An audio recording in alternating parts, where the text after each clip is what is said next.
Hi, good afternoon, everyone. Welcome back again. We're going to start off this afternoon's session with slightly different flavor. Our first talk is by Dr. Imran Aziz. He is a senior clinical lecturer in University of Sheffield and also honorary consultant gastroenterologist here as well. His subspecialty is functional gut disorder, and he published extensively in this topic, and he's recently been awarded the United European Gastroenterology Award last year, which is a very prestigious award. So he's going to give us a talk on a practical approach to IBS type symptoms. Imran. Thank you, Chin. Good afternoon, everybody. Thank you for Dr. Falk for inviting me to give this talk. So hopefully over the course of the next 15 minutes, I'll talk to you about this umbrella term, which is functional gut disorders, and within that, IBS.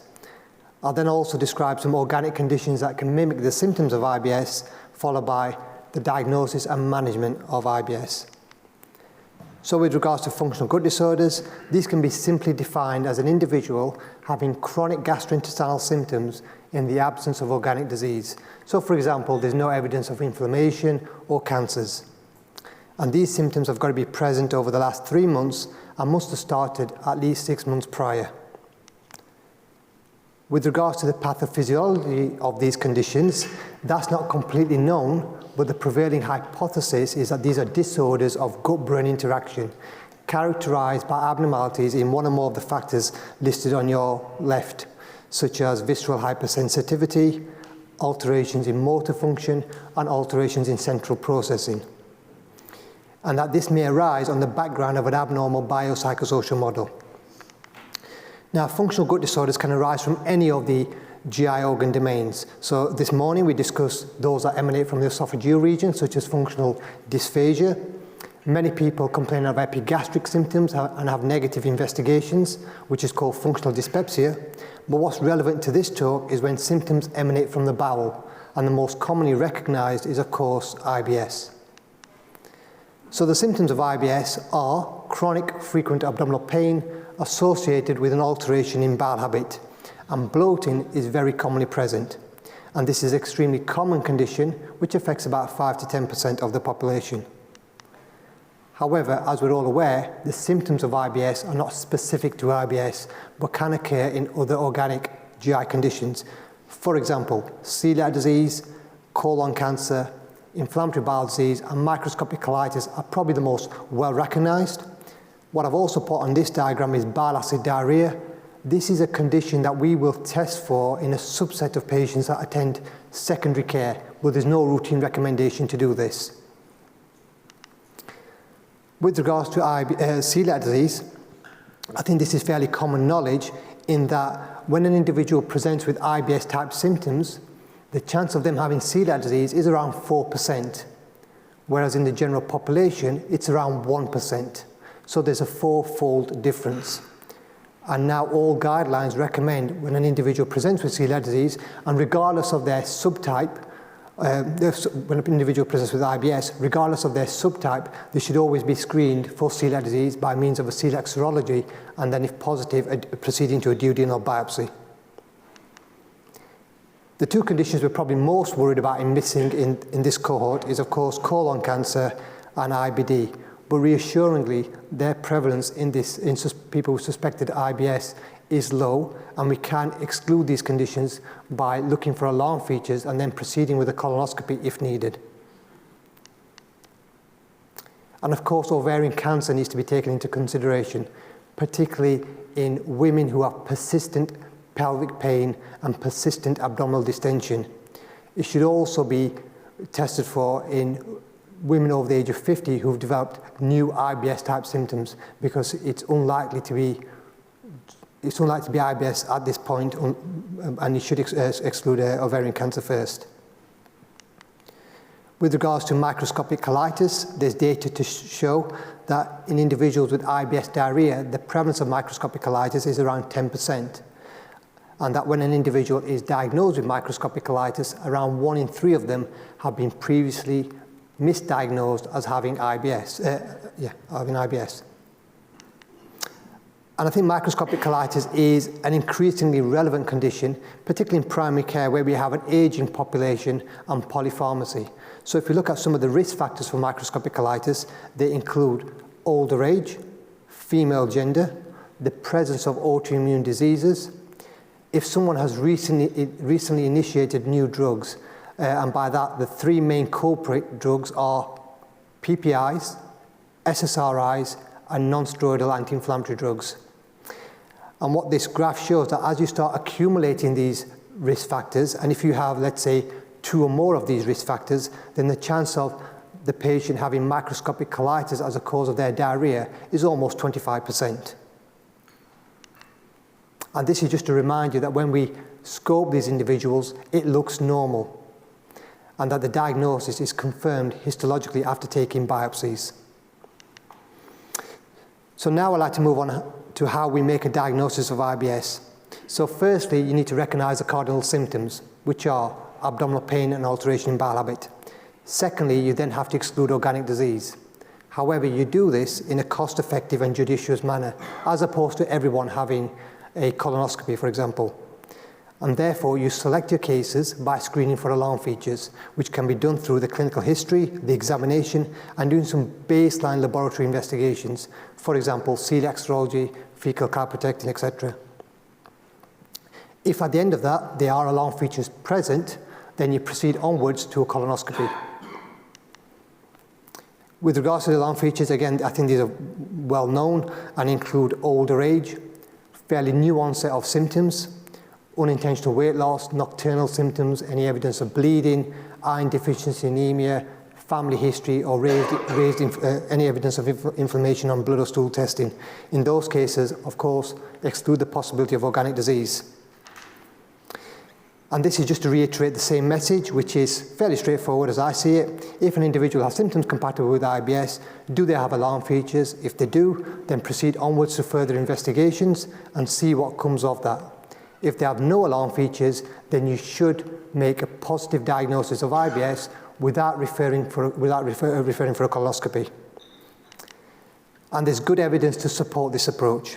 So here, this study was a multi-center study which took over 450 people with symptoms compatible with IBS and no alarm features. And all of them had a colonoscopy, and what did they find? Well, nothing. So there's no reason to do it. However, if you have alarm features, then there will be an appreciable diagnostic yield. So, for example, if you have an individual who's got symptoms compatible with IBS constipation or mixed pattern, then the yield will be around 5 to 10%. And you might pick up, for example, IBD or colon cancer. If they have IBS diarrhea, then the yield is higher because you've got this additional diagnosis of microscopic colitis to make. So now I'd like to move on to some useful tips that I've learned in my practice when seeing patients with IBS. Firstly, it's very important to make a positive diagnosis of IBS and a confident diagnosis, and not just state the negatives, i.e. you've had a negative colonoscopy, but you don't tell the patient what they do have, so tell them the diagnosis. The second thing is be aware of this concept of overlapping functional gut disorders. And by that, what I mean is 1/3 of individuals with IBS will also have functional dyspepsia. And as IBS is a disorder of gut-brain interaction, it's not surprising that these individuals may have associated psychological distress and somatization. And what I find particularly useful when I see the very complex cases is try to pool everything together. And what you might find is that these complex cases, I've seen numerous specialists, so numerous gastroenterologists, other medical specialists, surgeons, and they've had lots of investigations, but when you pool all these together, you find that, by and large, nothing remarkable has been found. It's been essentially unremarkable. And I think this is very important because what it does, it paints a picture of that individual, and it creates what we call a multidimensional clinical profile. And what it also does, it nips things in the bud, and it prevents repeated investigations, and it prevents this. Sometimes, unfortunately, patients can go hospital and doctor shopping, and it just tries to put a stop to that. With regards to the somatic or medically unexplained symptoms, these include headaches, fibromyalgia, chronic fatigue syndrome, chronic pelvic pain, interstitial cystitis, and etc. So now I'd like to move on to the management of IBS. At the cornerstone or the foundation of the management is to try and establish a good patient-physician relationship. Then it's a stepwise approach. Make a confident, positive diagnosis. Then provide them some brief explanation as to what IBS is and the brain-gut axis. Then you can start simple with some lifestyle advice like exercise and some simple dietary modifications. And then you can step it up to prescribed pharmacological therapies. And then for those that have severe symptoms and are the subset at the top of the pyramid, which are very difficult to manage, then for those individuals, we may consider what we call gut-brain behavioral therapies and a multi-integrated approach. So now I'd like to just delve into that a bit deeper, and I apologize if you can't see that very well. But it's recapping what I've just discussed in the last slide. So as I mentioned, initially make a positive, confident diagnosis, give some lifestyle and dietary advice. Now, there's two main diets out there for IBS. The first is traditional dietary advice, which is based on adopting sensible, healthy eating patterns, such as cutting down fatty food, spicy food, alcohol, etc. You can access that quite easily online by looking at the NICE guidelines and just putting in an IBS dietary fact sheet, which you can then give to your patients. Another diet is a low Fodmap diet. Now, Fodmaps are fermentable carbohydrates, so they produce gas. And that happens in all of us to the same extent, including those with IBS. It's just that people with IBS feel it because they've got visceral hypersensitivity. So by going on a low Fodmap diet, you can improve symptoms, and there's evidence to suggest this. However, I want you to be careful with this because it is a complex restrictive diet that has three phases. It has the initial, what we call elimination phase, where you eliminate all FODMAPs for 6 to 8 weeks, followed by a reintroduction phase, where you slowly reintroduce one by one, depending on what you can tolerate, followed by a long-term personalization phase. That is not easy to do, and it should only be done through a dietitian. So if you're going to prescribe a low FODMAP diet, do not expect the patient to do it themselves. It has to be done through a dietitian, and also carefully select your patients. So for example, it's not, if you have an individual who you think may have underlying eating disorders, don't go there with the low FODMAP diet. So respect these diets. With regards to first-line treatment, a lot of these are what I call over-the-counter remedies. So for example, abdominal pain, there's good data for antispasmodics, and such as Buscopan or peppermint oil. And the good thing about these drugs is that not only do they improve pain and bloating, but because of their antimuscarinic profile, they will also improve diarrhea. So they're good for IBS diarrhea. For constipation, you can try some standard laxatives, but try to avoid lactulose because it's an indigestible carbohydrate, so that can cause a lot of gas and bloating. And for diarrhea, you can try loperamide. If they don't work, you then move on to second-line treatments. So for abdominal pain, you may consider what we call neuromodulators. And we're quite careful in saying that these are called neuromodulators. For example, drugs like Amitriptyline or citalopram, etc. These are, of course, antidepressants. But it's very important to tell your patient that these are not being used for depression, but rather you're giving them at a far lower dose to simply dampen down the brain-gut axis. And that's important for their understanding and their engagement. And amitriptyline is a great drug, and I start it normally around 10 milligrams, and then depending on tolerance and symptoms, titrate it every couple of weeks by 10 milligrams to a maximum of 50 milligrams. And not only is it good for pain and bloating, but it's also good for diarrhea because of its antimuscarinic profile.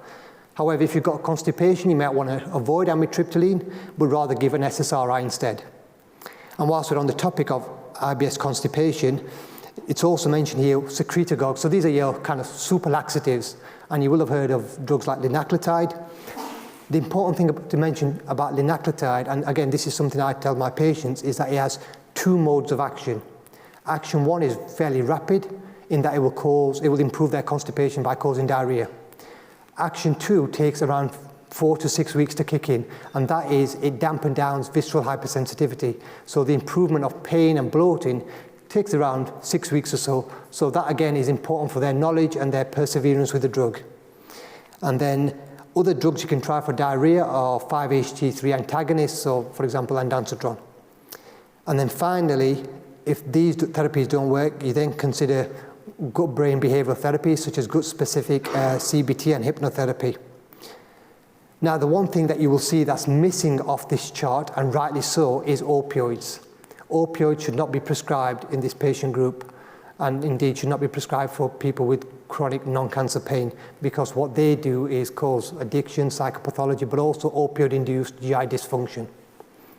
So I'd like to conclude, and I hope I've covered the following points, which is IBS affects about 5% of the population, exclude organic disease in a cost-effective and judicious manner, provide a confident diagnosis, be aware of this multidimensional clinical profile, especially in the subset that have quite severe symptoms and are repeated attenders, adopt a stepwise management and try to avoid opiates and do not prescribe complex restrictive diets without specialist input. Thank you for listening.